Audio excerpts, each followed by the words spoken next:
I'm Rob, pastor of Calvary Chapel, Turlock. What should a Christian think about the current plight of the Palestinians in Gaza?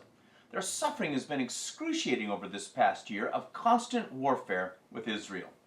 On October 7, 2023, over 3,000 Hamas fighters and about 4,000 Gazan civilians broke through the border fence with Israel and launched a coordinated attack against numerous Israeli towns, kibbutzim, and the Nova Music Festival. They committed hundreds of summary executions, acts of sexual violence, burned families in their homes, stabbed babies to death, and took roughly 250 hostages back into Gaza. Much of it was videotaped by the Hamas terrorists as a proud display of their violent conquest. Dead and mutilated Jewish bodies, along with blindfolded captives, were paraded on Gazan streets in front of ebullient masses. Crowds cheered Allah Akbar with hands raised to heaven. To no one's surprise, Israel began a systematic retaliation by striking Hamas personnel and infrastructure. But to everyone's surprise, the sheer volume and duration of the precision bombing has been relentless. And as Hamas probably calculated, the resulting civilian death toll is staggering, with an entire network of tunnels, weapons facilities, and communication lines beneath urban areas. No Gazan has been untouched. Rafah, Khan Yunis, and Gaza City look like scenes of Berlin after World War II.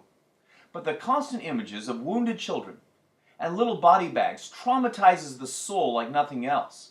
As Christians, we naturally love life and have a deep compassion for children. These precious little victims should never have to suffer in this way. So, how should we think about these ongoing atrocities among the Palestinians? The initial reaction very naturally assigns blame to the ones dropping the bombs. Seeing distraught mothers weep over their decimated families makes all of us want to shout, "Stop the shooting!" And that is certainly the message being sold by the corporate media. But after watching dozens of interviews in Gaza of angry civilians raging against Israel, I have not heard one journalist ask the victims if Hamas, their own terrorist government, shares any of the blame. I've never heard one journalist ask the war-torn Palestinians if this is the obvious outcome of the October 7 attacks. I've never heard one journalist ask if the 20,000 rockets launched from Gaza into Israel has perhaps brought them to this place. Incredibly, the mainstream media is reporting the news in a vacuum and intentionally obscuring the facts. As jolting as the scenes of bleeding bodies certainly are, will anyone have the courage to ask weeping Palestinians if they wept for the children of Israel on October 7?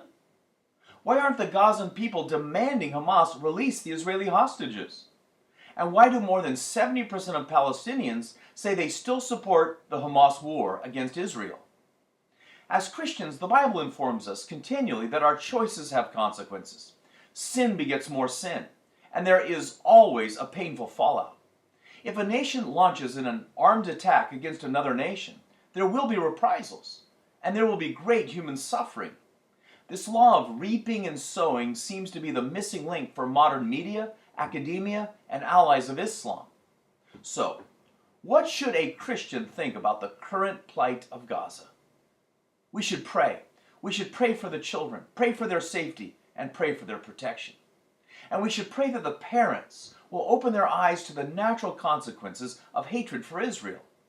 Hamas, the terrorist government they elected in 2006, has used them as pawns in their scheme to destroy the Jewish state.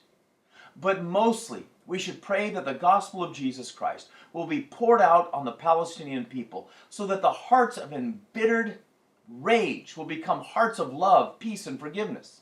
It is literally the only hope. Thanks for watching, and have a blessed day.